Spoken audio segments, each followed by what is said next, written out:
Simón Bolívar and the Latin American independence. Simón Bolívar was born July 24th of 1783 in Caracas, Venezuela, which back then was a Spanish colony. He underwent military training since the age of 14 at the local Venezuelan militia corporation. Bolívar was influenced by the ideas of freedom, fraternity, and justice from the French Revolution and dedicated his life to freeing South America from Spanish rule. The first colonial rebellions in Venezuela, led by Francisco de Miranda in 1806, did not succeed because local merchants and landowners were afraid they might turn into chaos and violence.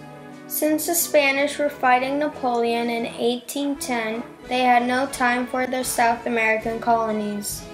Therefore, Bolívar was able to proclaim economic and social reforms in Venezuela.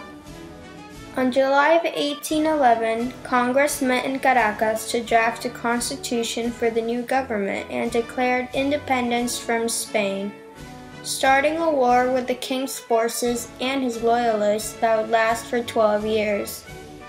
While in New Granada, Bolívar wrote the Cartagena Manifesto, in which he encouraged the revolutionary armies to destroy the power of Spain. He then became the spiritual leader of all the revolutionary forces fighting in South America for independence from Spain.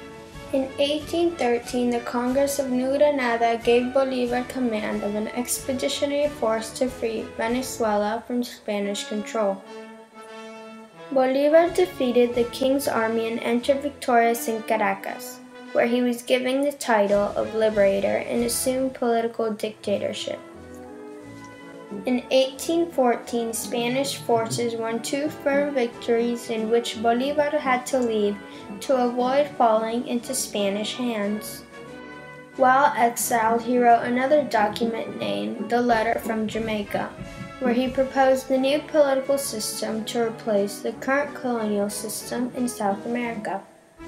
In 1815, the Spanish sent the biggest army that had crossed the Atlantic Ocean under the command of General Pablo Morillo, who started fighting the revolution. Bolívar set up his military headquarters on an isolated area of the Orinoco region, where he recruited thousands of foreign soldiers and established links with other revolutionary forces.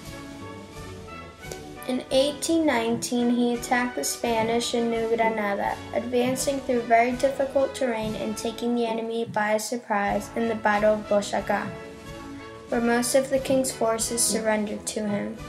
Back at his headquarters in Orinoco, a conference named him the first president of a new republic, joining the union of current Venezuela, Colombia, Ecuador, and Panama. In 1821, he fought the Spanish at the Battle of Carabobo, winning another victory that enabled him to enter back in Caracas, this time as conqueror. In 1824, General Antonio José de Sucre, one of Bolívar's lieutenants, went after the Spanish in the highlands of Peru and fought them in the Battle of Ayacucho, after which the entire Spanish army surrendered and independence was won for South America. A new republic was established in the Andes named Bolivia in honor of Simón Bolívar, becoming the sixth country that he liberated from Spanish control after Colombia, Venezuela, Ecuador, Panama, and Peru.